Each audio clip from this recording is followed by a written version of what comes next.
Assalamualaikum warahmatullahi wabarakatuh. Yang dihormati Ustazah Nur Fadilah binti Abdul Rahman dan yang dikasihi kawan-kawan sekalian. Bersyukur kita kepada Allah Subhanahu Wa Taala kerana diberi kesempatan untuk hidup pada hari ini, dan selawat dan salam kepada junjungan kita Nabi Muhammad sallallahu alaihi wasallam dan para sahabat, tabi'in dan tabi'in. Pada hari ini, sebelum saya pergi dengan lebih lanjut, eloklah saya memperkenalkan diri saya sendiri.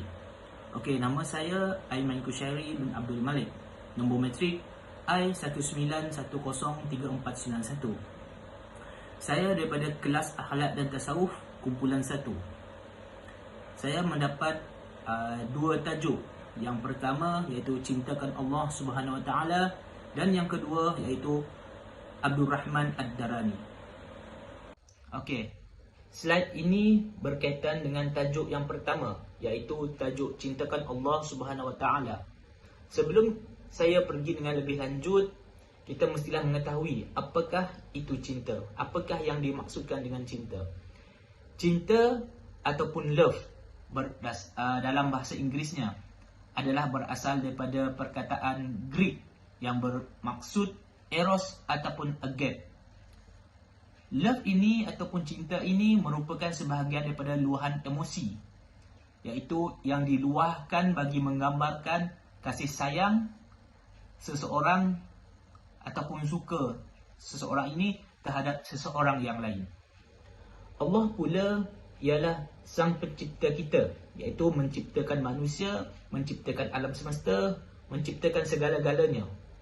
Allah dengan lebih apa yang dapat disimpulkan dengan Allah ini adalah sesuatu Allah yang berhak disembah oleh golongan manusia yang beragama Islam. Oleh itu, cintakan Allah Subhanahu Wa Taala ini ialah menyembahkan Allah, dan tidak ada benda lain ataupun orang yang lain berhak disembah melainkan Allah Subhanahu Wa Taala, serta meninggalkan segala larangannya. Saya teruskan dengan dalil cintakan Allah Subhanahu Wa Taala di dalam surah Al-Baqarah ayat 165 yang bermaksud, ada juga di antara manusia yang mengambil selain daripada Allah untuk menjadi sekutu-sekutu Allah. Mereka mencintai, memuja dan mentaatinya sebagaimana mereka mencintai Allah Subhanahu Wa Taala. Sedang orang-orang yang beriman itu lebih cinta ataupun taat kepada Allah. Dan kalaulah orang-orang itu yang melakukan kezaliman, iaitu syirik, mengetahui ketika melihat azab pada hari akhirat kelak, bahawa sesungguhnya kekuatan dan kekuasaan itu semuanya tertentu bagi Allah, dan bahawa sesungguhnya Allah maha berat azab siksanya, nescaya mereka yang syirik kepada Allah tidak akan melakukan kezaliman.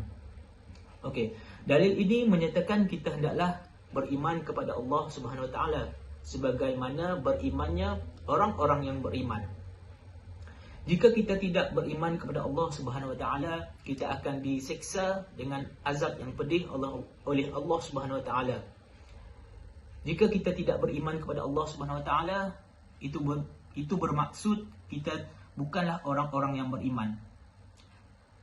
Sebagaimana kita sebagai umat Islam, kita hendaklah beriman kepada Allah Subhanahu Wa Taala, kerana Allah adalah orang yang berhak disembah, dan tidak ada orang lain yang berhak disembah. Jika kita tidak menyembah Allah, itu kita tidak beriman kepada Allah, itu bermaksud kita tidak mencintai Allah Subhanahu Wa Taala. Okey, slide yang seterusnya iaitu ciri-ciri cintakan Allah Subhanahu Wa Taala. Ada banyak ciri-ciri cintakan Allah, tapi saya sertakan 4 sahaja ciri-ciri cintakan Allah. Yang pertama iaitu selalu berzikir dan mengingati Allah Subhanahu Wa Taala. Yang kedua, takut kepada Allah Subhanahu Wa Taala, iaitu al-khauf. Yang ketiga iaitu taat kepada Allah Subhanahu Wa Taala, dan yang keempat iaitu membenci sesuatu yang Allah benci. Okey, ciri-ciri yang pertama ini iaitu selalu berzikir dan mengingati Allah Subhanahu Wa Taala. Apabila seseorang mencintai sesuatu, maka ia akan sering menyebutnya. Jadi apabila kita mencintai seseorang itu, kita mestilah selalu menyebutnya.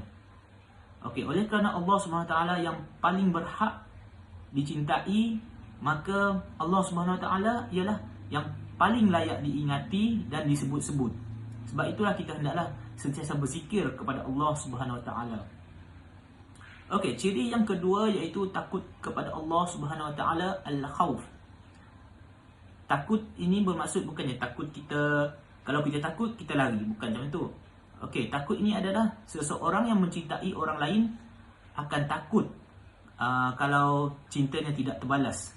Seandainya kelakuannya tersebut melukakan hati seseorang, dia akan risau jika orang itu marah kepadanya. Begitulah keadaan seorang hamba yang akan cintakan kepada Allah. Dia akan takut melakukan sesuatu yang mengakibatkan kemurkaan Allah. Macam sebagai contoh, kita mencintai seseorang, apabila kita melukai hati seseorang itu, kita rasa takut kalau orang tersebut marah kepada kita. Seperti itulah kalau kita cintakan Allah SWT, kita hendaklah meninggalkan segala apa yang mengakibatkan kemurkaan Allah SWT. Okey, ciri-ciri yang ketiga iaitu taat kepada Allah SWT. Taat kepada Allah SWT kerana cinta, seseorang itu akan taat perintah kekasihnya. Itu jugalah kita sebagai manusia. Jika kita taat kepada Allah SWT, kita tidak akan bersikap sombong, dan kita hendaklah mematuhi apa yang disuruh, apa yang diperintahkan oleh Allah, dan meninggalkan segala larangannya. Yang keempat, membenci sesuatu yang Allah benci. Okey, sebagai contoh, Allah membenci orang yang tidak solat. Jika kita membenci orang yang tidak solat, kita hendaklah melakukan solat. Jika kita tidak solat, maksudnya Allah membenci kita. Benda itulah kita hendaklah mengelak daripada sifat kebencian Allah itu. Okey, contoh yang lain iaitu perkara yang dibenci oleh Allah, iaitu syirik. Jika Allah membenci syirik, kita hendaklah membenci syirik juga, iaitu kita hendaklah menjauhi perkara-perkara syirik tersebut. Itu sajalah yang saya dapat daripada ciri-ciri cintakan Allah SWT. Okey, seterusnya, slide ini berkaitan dengan tajuk yang kedua. Tajuk pertama saya ialah tajuk cintakan Allah SWT. Tajuk yang kedua pula ini adalah tajuk Abdul Rahman Ad-Darani, iaitu tokoh ahli sufi. Abdul Rahman Ad-Darani ini ialah seorang ahli sufi. Sufi bermaksud kesucian hati dan bersih hati seseorang tersebut, bersih daripada sifat-sifat mazmumah, serta berlapang dada untuk mencari keredaan Allah SWT dalam setiap masa lapangnya dalam kehidupan mereka. Slide ini berkaitan dengan latar belakang Abdul Rahman Ad-Darani. Siapakah nama beliau? Bilakah beliau meninggal? Di manakah beliau dilahirkan? Okey, yang pertama, nama penuh beliau ialah Abu Sulaiman Abdul Ar-Rahman bin Ahmad bin Atiyah Al-Nasi Ad-Darani. Seperti kita tahu, tajuk saya ialah Abdul Rahman Ad-Darani. Beliau juga dikenali sebagai Sulaiman Ad-Darani. Beliau dilahirkan di perkampungan di Damsyik, dan disebut kampung tersebut dikenali sebagai Ad-Darya.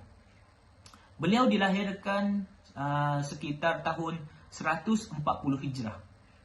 Dan beliau juga meninggal dunia pada tahun 215 Hijrah.